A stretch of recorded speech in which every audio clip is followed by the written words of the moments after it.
Welcome back, and this is still VOP this morning. Indications have emerged that the organized labor is prepared to lower its demand for 1 million naira minimum wage for workers in the country, in line with the realities on ground. The shift in position will likely be communicated to the federal government during the second meeting of the tripartite committee on the minimum wage on Monday and Tuesday, that's today and tomorrow.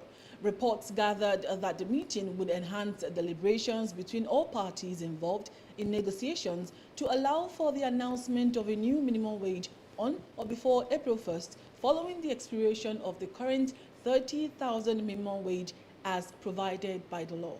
President Bola Tinubu, through his deputy Kashim Shettima, had on January 30th, 2024, inaugurated a 37-member panel on the new minimum wage at the Council Chamber of the State House in Abuja.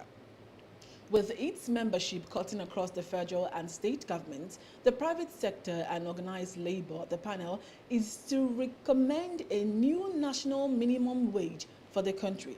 Now, in May 2017, the House of Representatives moved to amend the National Minimum Wage Act for a compulsory review of workers' remuneration every 5 years. President Bola Tinubu announced the discontinuance of fuel subsidy on May 29, 2023, which triggered a sharp rise in the general cost of living.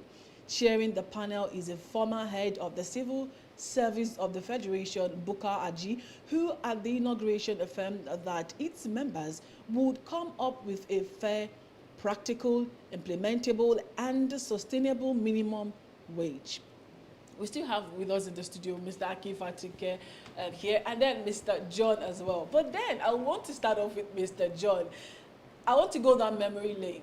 A member of the committee, Akim Ambali, he said that he was shocked that the 500 million naira was approved by the chairman of the committee, and that he never, with his members, of course, never heard of it. They were not given any amount of money, and he's not aware of this money. It comes to mind to wonder if something is actually going down that we do not know about. Having a member of the committee said he doesn't know anything about the 500 million naira that was asked or that was signed by the presidency. What do you make of this? Thank you very much. I think if we are really serious, then we should look at critical questions on that matter. Who sent the memo to the presidency? Through the SGF. They requested for 1 billion, and the president said they should have 500 million first. The question you ask yourself, is that same pattern of our political class that is happening now, even at the level of labor and the committee setup, where they build a wooden bridge with 500,000, and then they commission that bridge with 200 million naira. How on earth will you say to me that a committee that was set up to review the minimum wage would have 500 million naira? Please, what are they reviewing? Are they also buying cars to review these allowances? Because you ask yourself that is why I say that Nigeria is not a sane country. I say that with all boldness. How can you set up a committee and they are requesting for 1 billion naira for them to look at to review the minimum wage?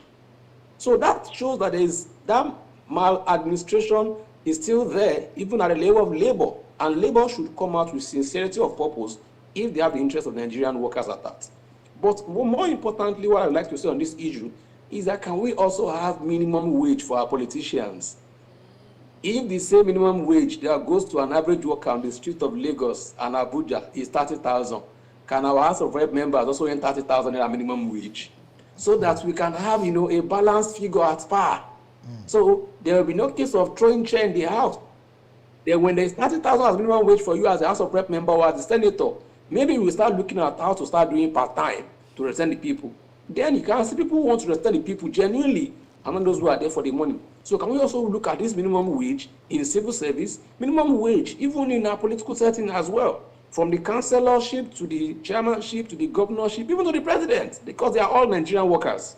And so they should have that same minimum wage across the board for them, so that we can have a stable society where everybody can earn according to their rights and privileges. All right. I'm going to come to you, Mr. Aki. Thank you so very much, Mr. John, for that. But my question now would be, Now, considering all that has been mentioned here, the protest is going to start today and tomorrow. Do you think at this point it's very feasible that Labour would be heard as against what we've been knowing before now, particularly owing to the fact that there was a communique signed between the government and Labour last year, and it was not taken serious?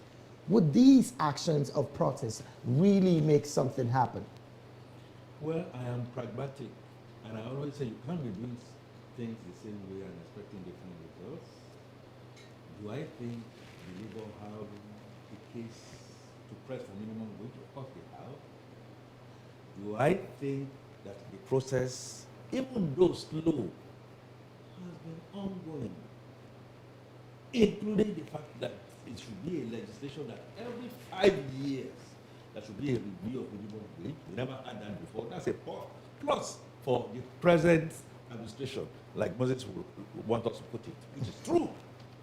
Now, are they having the character of needing to do what needs to be done? It's no, and that is my disappointment. And that is where I say the rigor, I say the character from what John has espoused. The whole thing is failing from the onset. The trust deficit that we had, that we want to cure, is like taking one step forward and then taking 2 steps backwards. John is talking about 1 million naira that was approved for a 37-man woman city. 1 billion. 500 million. 1 billion. 1 billion was requested. No. Allegedly requested. 1.8 billion was in that memo that was leaked to tell you how terrible it is. Now, revised before it got to the desk of Mr. President, who then used the green biro to say 500 million. Did you hear what Ajero said? Before we begin to cast aspersion on Ajero. What Ajero then said is that all this while, all through last year that they have been meeting, not a kobo has been paid. Is that a responsible government? It cannot be. It shouldn't be. And in any case, when you then said 500 million, like John asked, 500 million for what? For labor that is looking at public and civil service, both at federal and states. We are not talking about you and I. We're not talking about the market women. We're not talking about every other person. Now, government has said we have started making some moves. Have you asked your state governors? And I'm going to come to you to try and answer your question now. Have you asked your state governors? Federal government is saying, apart from the COVID that we mentioned, that trillions have been going over and above on the fair allocation. That there should be no reason why anybody amongst the states should not pay 30,000 per worker. Many of them are still owing. Now, this It is therefore means that I am expecting Labour. Okay. Please go ahead and press for this strike. Okay. You already asked for 1 million, and I knew it was a joke. You have said that you are going to try and negotiate. The process should be such that it should be fair, equitable, with the capacity of the states to be compelled to do what they need to do. Our concentration at the center, Tinubu, to me, it's not going to help resolve. I'm not saying, I've just told you from the onset what I believe should not have happened. You know, they are carrying memos, they are signing memos offline. Very shameful. But at the states, do you know what is going down there? Well, so let me comment on this point. That perspective. You did say a concentration at the center. Well, Yeah. the president is the one with the crown, as it is. And No. he is wearing the crown. The buck, they say, stops on his table. So if governors are not paying, can't the president, in the democracy that we operate in Nigeria, I'll quickly put you to order there. Can't the We are president running a enforce It cannot. certain Constitutionally, it principles? cannot. Okay. It cannot. Constitutionally, that is why we have different tiers of government. It can have influence. Let me give you an example. Suddenly, we are talking about food security. And the president now called all the state governors. He can influence. He can also influence the National Assembly. And that is the end to it. If the state governors stand and say, well, I'm going to sit on that, All right. you don't have anything to say in there. Past governments, namely, Obasanjo as an example, went overboard beyond the constitutional alignment and said, look, if you are not in there, we are going to get you impeached. It's not constitutional. What this therefore means is the fact that we are pretending, and like you said, Moses, we have a king that's supposed to have a crown with bronze, and that is the truth. All right, we must all get together and say this is the way we should go. Well, as it is. Labour is making a point. As The it point is that now. Labour is making is that you can't continue to eat at the center. As it is now, there are some unconstitutional things that we've seen. The president interfering in the affairs of the politics in Rivers State is unconstitutional. But then Influence, that no, happened. that's That a difference. happened. That's a But difference. Let me go The to president John is advising. Okay. The president cannot. now. And he knows he And then cannot. members of the party in that state are saying, look, the governor is disobeying the agreement they reached with the So president. they know what to do. They know what to do. Okay. They have Anyway, the powers. let me come to Don't John let us now. shift that to the president. Okay. That's All all I'm just saying. No problems, no problem. Now let me come to John now. John, please. With everything going on, Labour is going to go on the peaceful protest for 2 days to drive home the hunger in the land, let the government know that this is what is biting Nigerians, because, I mean, I'm not sure they know, because the Senate President just discovered some things some days back. So they obviously don't seem to know. But we also have African Development Bank, AFDB, with a report that with what is going on in Nigeria and some other parts of Africa, unrest might be inevitable. The AFDB did say Nigeria, Kenya, Ethiopia, there are four of them. Nigeria, Kenya, Ethiopia, and Angola, yes. Countries where fuel subsidy had been removed, they might have unrest as a result of hunger in the land. What's your take on this, John? Thank you very much. That consolidate on my fact that the leadership of Nigeria is not just for Nigeria alone, it's for Africa. And you can see that when Nigeria does not get it right, the other African countries will also suffer.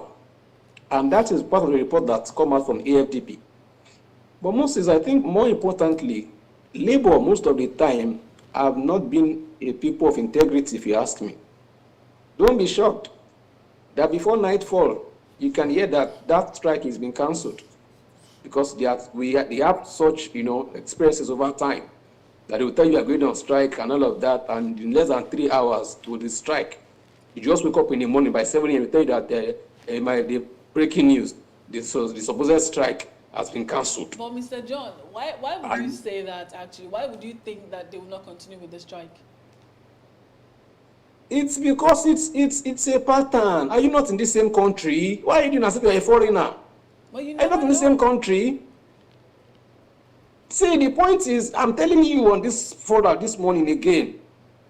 Check, let's wait the next 2 days. If you not hear that there's an emergency breaking news, that the strike has been cancelled, it shows that they themselves do not even know what they want. Okay. And the leadership also has a question mark on it. Now, so for me, let me drop this. if you really want to pull down your point and you want to make things work, then you can say, we are going on strike and these are our demands. How many times have there been a paper signed between Labour and the federal government? Go and check your archives. It's over 10 times. And at the end of the day, you see that the federal government does not meet up to their own pattern of agreement as to what they have agreed on paper. And so it means that it's a pattern. When they want to go on strike, then they will call for a meeting, set up a committee, and then they are left for under 6 months. And at the end of the day, there's no going forward, there's no coming back. So for me, I think if we are really serious as a people, then we must come and have a total holistic approach and look at it that these things are not working. What can we do? What can we put in place that can put the effects on the people John, and raise the because economy at we're large? pressed for time, let me quickly get your thoughts on this.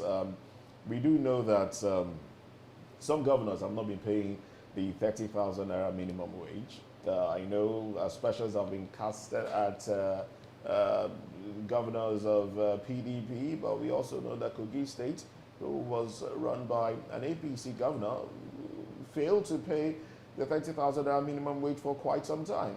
Now, should there be punitive measures for states that have refused to pay minimum wage, bearing in mind that the federal allocation has even increased to states now? Money's gotten from the removal of subsidy on fuel has increased the FAC allocation to states. Should there be punitive measures?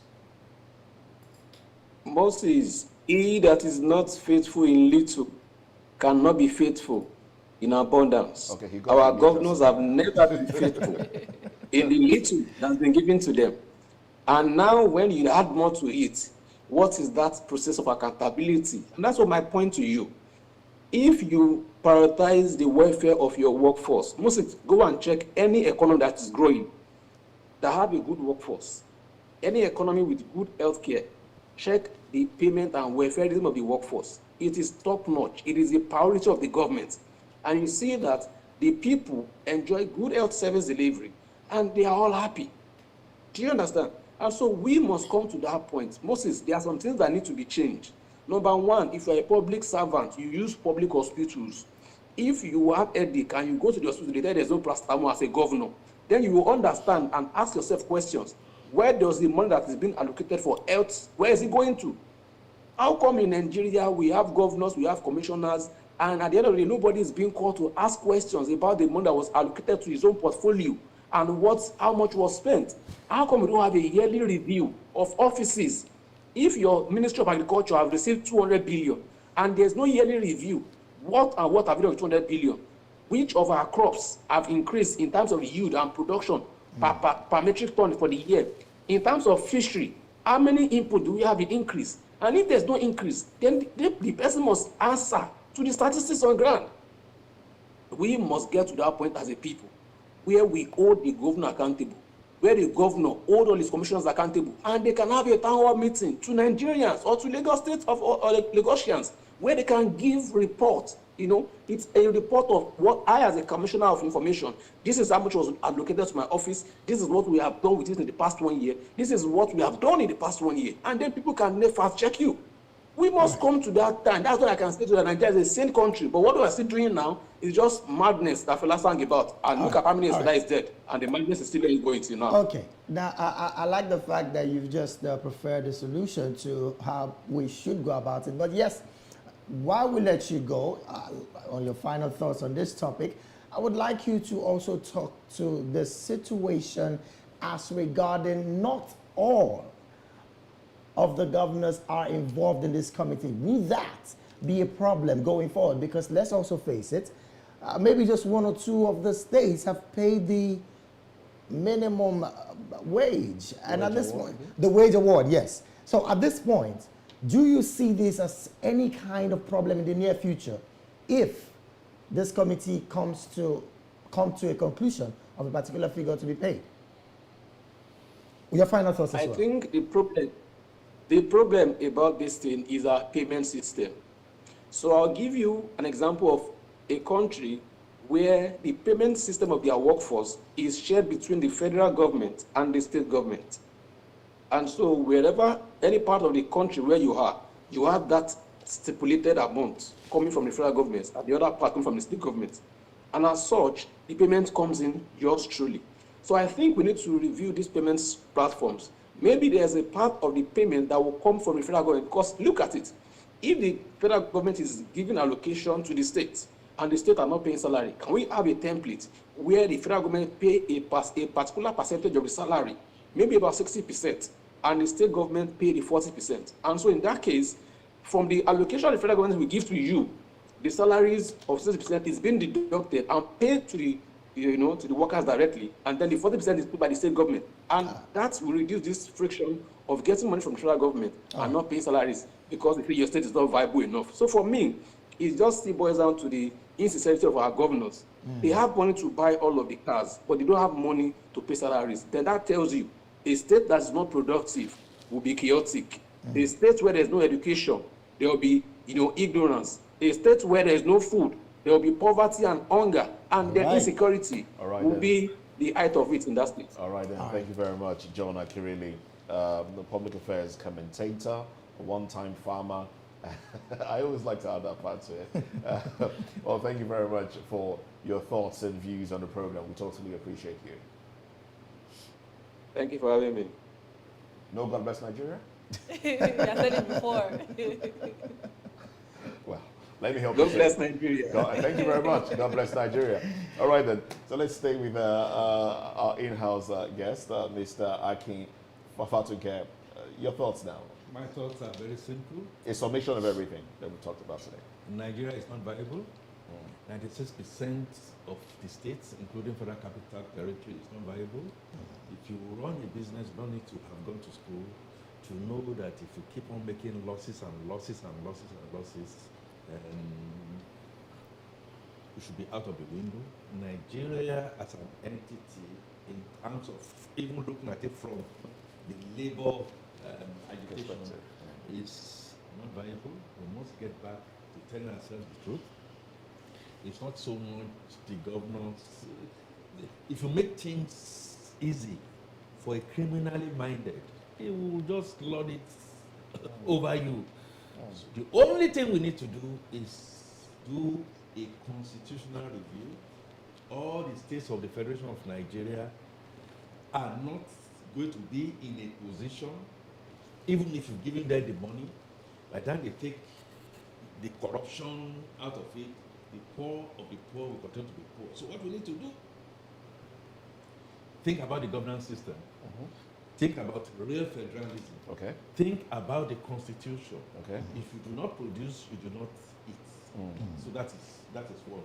The other thing I just want to say here is that God help Nigeria, I will also say, but it's a 7-man committee panel. They will come with things like John rightly said, we'll put 1 or 2 things on paper that we may not have the capacity to be able to meet because we believe that we should be living in a palace. We are terribly in a very bad place. We should curtail our consumption. Leadership should now be leadership and not rulership. The people of the Labour Congress, rather than continuing to concentrate on Bola Tinubu at the center, they should also go and ask questions at the states. Even if 100% that is being done, that's only resolve only 20% of our problems. There are so many people that are not in the Labour Congress that we need to make sure that we cater for. And that is where conscience comes in. I want Mr. President to come out and say, this is what I am going to forgo. Yeah. I will influence the National Assembly. I will influence the state assemblies. All right, then we're pressed we need to for go. time. Unfortunately, we are pressed for time. Yes. But the most important thing here is that we need to see leadership by example. All right. We can't continue to do the same thing and expect we have different to take messages from our YouTube channel. Yes, thank you very much, Mr. Akin Fafatuke, who is a communications consultant, a major player in the oil and gas industry as well. And I dare add, an entrepreneur. I just have to add that word. And a historian. And a historian. And somebody who shatters the table. I'm a chartered accountant. All right, so let's go to YouTube. Now. We have responses. Ola Adewale is quite vocal here this morning. He said, fellow Nigerians, please be mindful of your mental health at this time and forget about the politicians because they are not worth dying for. He also said, again, my people, the career politicians are not worth dying for. Please be mindful of your mental health. Again, he said he was referring to Masinachi. He said, ma'am, every Nigerian know NLC as a disgrace. Okay, that's his opinion. Also, he said, it is unfortunate that we found ourselves in another one chance again. What a shame. And then finally, his comment here says, there are solutions, but no zeal and will to take actions and leadership failure. Well, he also said, thank you for reading my comments. Well, you are the people, the reason why we're here, so your voice should be heard at all time. So that's about it on the conversation segment of VOP this morning. And I'm very, very optimistic that Nigeria will be better from here on. All right, coming up next after now, I beg your pardon, is the business segment. So you stay with us. We'll be right back.